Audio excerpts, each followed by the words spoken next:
जय Shri Krishna friends, welcome to Harimukund. आज मैं आपको श्रीमद् भागवत का प्रथम अध्याय सुनाने जा रही हूँ। आप सभी से मेरी प्रार्थना है कि आप इसे पूरा सुनें और भी लोगों को शेयर करें। तो शुरू करते हैं। ओम नमो भगवते वासुदेवाय। सच्चिदानंद स्वरूप भगवान श्री कृष्ण को हम नमस्कार करते हैं, जो जगत की उत्पत्ति, स्थिति और विनाश के हेतु तथा आध्यात्मिक, आदि दैविक और आदि भौतिक तीनों प्रकार के तापों का नाश करने वाले हैं।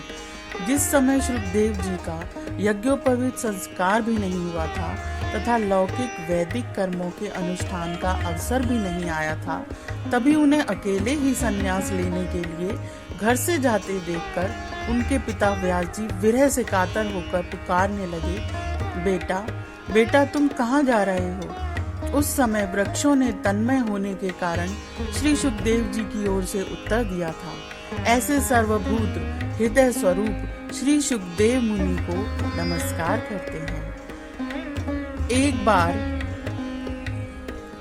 भगवत कथामृत का रसास्वादन करने में कुशल मुनिवर शौनक जी ने नैमिषारण्य क्षेत्र में विराजमान महामती सूत जी को नमस्कार करके उनसे पूछा।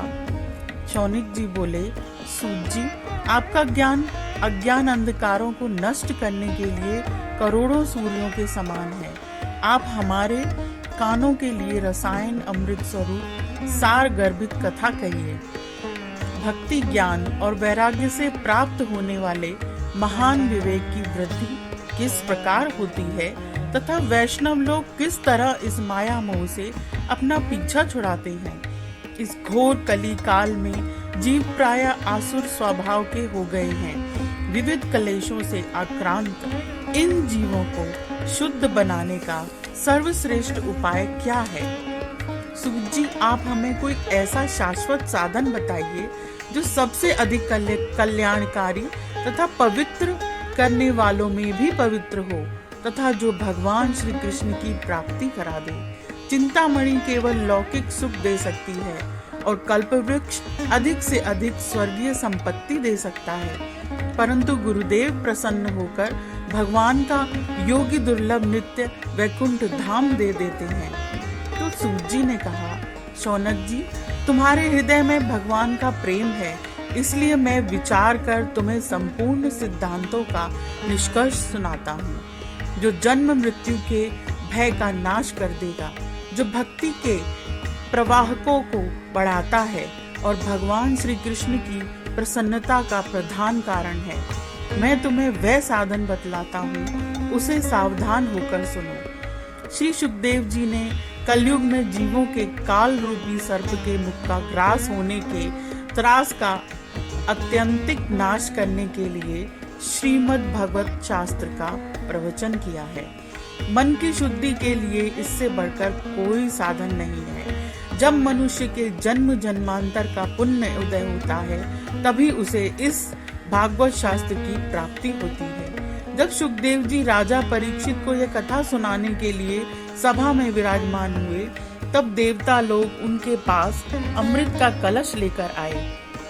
देवता अपना काम बनाने में बड़े कुशल होते हैं, अतः यहाँ भी सबने शुकदेव मुनि को नमस्कार करके कहा, आप ये अमृत लेकर बदले में हमें कथा अमृत का दान दीजिए। इस प्रकार परस्पर विनिमय हो जाने पर राजा परीक्षित अमृत का पान करें और हम सब श्रीमद् भगवत रूप अमृत का पान करेंगे। इस संसार में कहाँ कांच और कहाँ महामूल्य मणि तथा कहाँ सुधा और कहाँ कथा।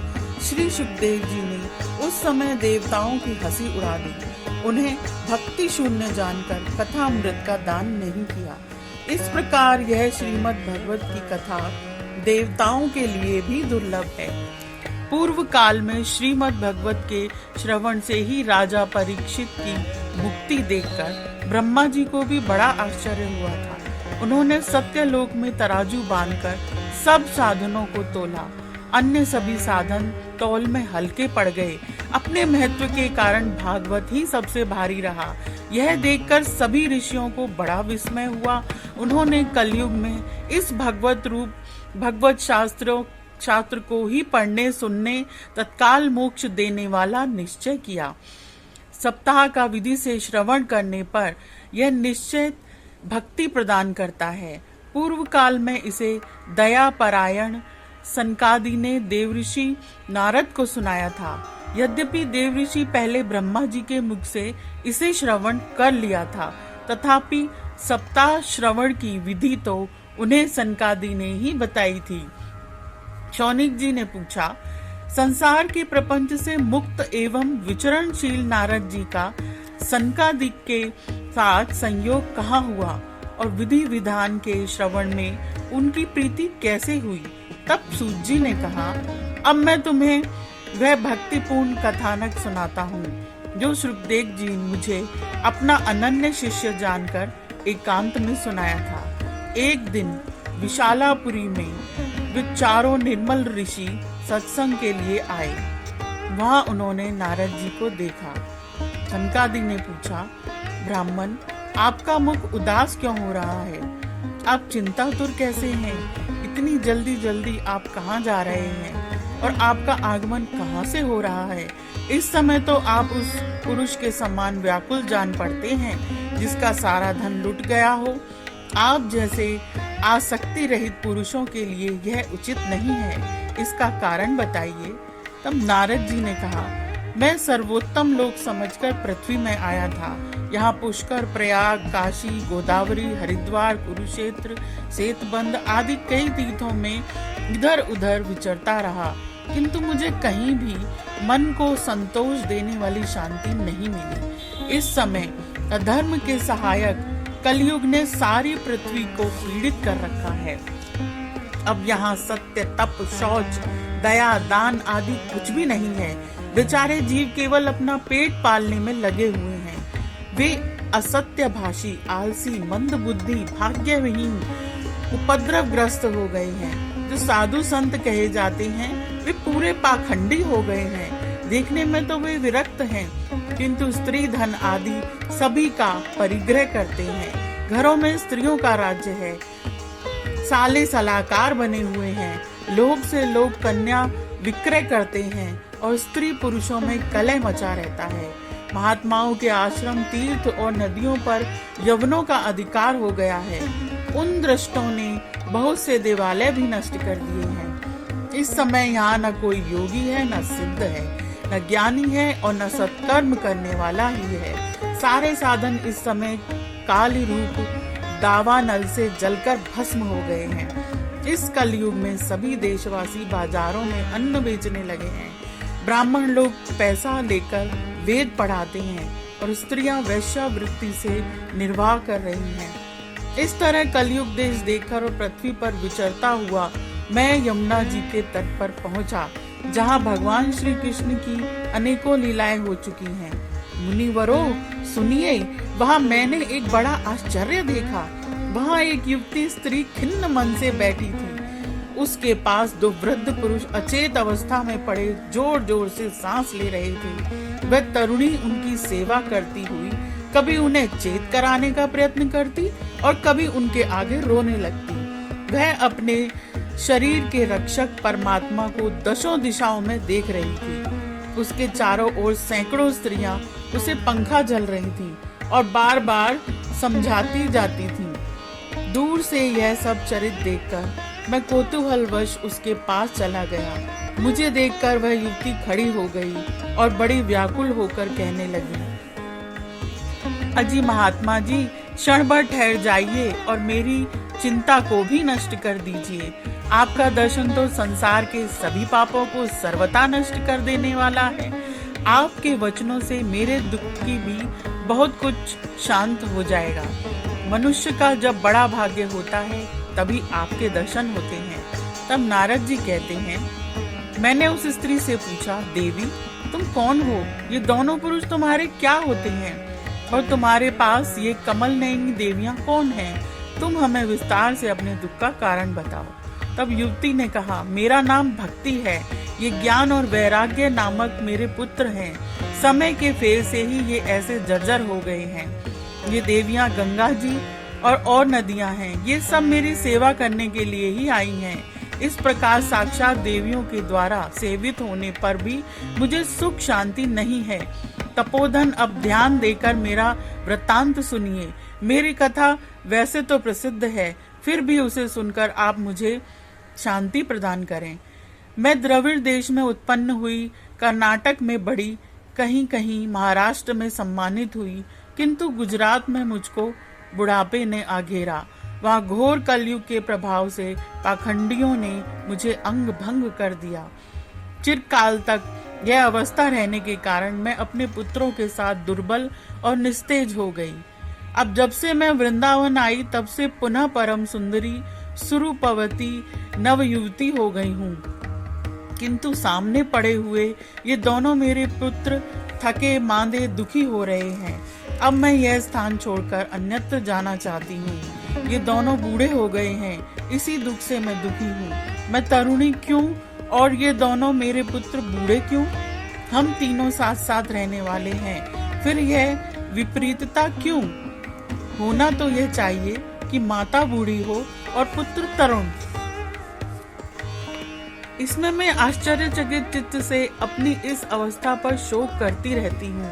आप परम बुद्धिमान एवं योगानिधि हैं, इसका क्या कारण हो सकता है बताइए। तब नारद जी ने कहा, हे साध्वी, मैं अपने हृदय में ज्ञान दृष्टि से तुम्हारे संपूर्ण दुख का कारण देखता हूँ। तुम्हें विषाद नहीं करना चाहिए, श्री हरि तुम्हारा कल्याण करेंगे।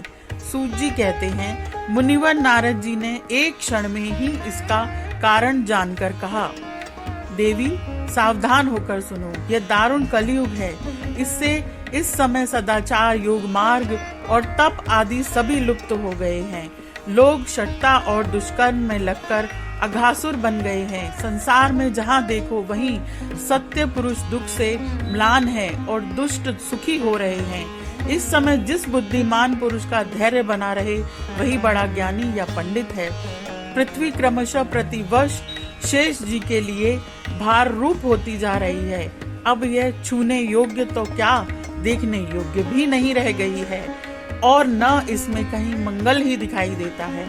अब किसी को पुत्रों के साथ तुम्हारा दर्शन भी नहीं होता।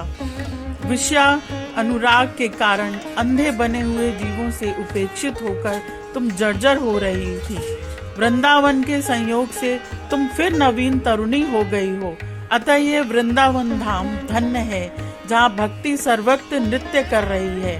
परंतु तुम्हारे इन दोनों पुत्रों का यहाँ कोई ग्राहक नहीं है, इसलिए इनका बुढ़ापा नहीं छूट रहा है। यहाँ इनको कुछ आत्मसुख की प्राप्ति होने के कारण ये सोते से जान पड़ते हैं। तब भक्ति ने कहा, राजा परीक्षित ने इस पापी कलयुग को क्यों रहने दिया? इसके आते ही सब वस्तुओं का सार न जाने कहाँ चला गया। करुणा में श्री हरि से भी यह अधर्म कैसे देखा जाता है? मुनि, मेरा यह संदेह दूर कीजिए। आपके वचनों से मुझे बड़ी शांति मिली है।